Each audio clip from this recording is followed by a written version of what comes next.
If you wonder whether Tories think they can get away with lying and cheating with impunity, look no further than the people in North Shropshire. Is there anything that would turn you against Boris Johnson that would perhaps change your mind? No, I don't think so. Do you think Boris Johnson should resign? No. Can you think of a good thing that Boris Johnson has accomplished? Not really.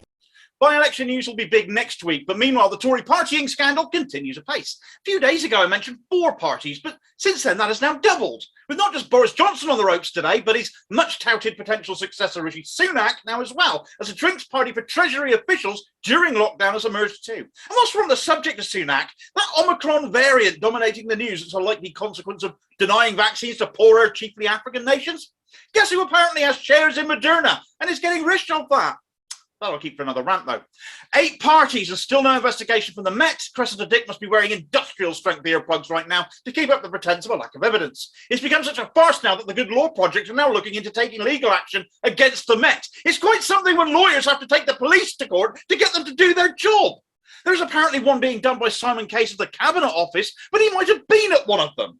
The cynicism that was met with Johnson moving early to new lockdown measures isn't surprising when he dismissed the elderly falling victim to the virus's vaccine efficacy waned before as only over 80s will die. And so enraged at the thought he might have to lock the country down again, he was heard to bellow, "Let the bodies pile high in their thousands." He has been a plague on this country, inflicted upon us by the right wing and the centrists who thought risking fascism was worth the price of keeping socialism out, protecting establishment interests under the pretense of getting Brexit done. And look where we are now. All the deaths, the misery, the job losses, the persecution, but hey, at least we don't have Corbyn.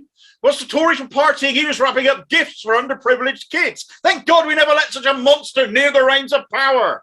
Johnson must go and likely will soon. The Labour and Lib Dem leaders are too weak to call for it. It suits them for him to stay put, but it doesn't suit us or the Tories as they slide in the polls. Sadly, whoever you vote for right now, the ambitions of any potential leader is superseding the country's needs. Things are unlikely to improve anytime soon with options like this.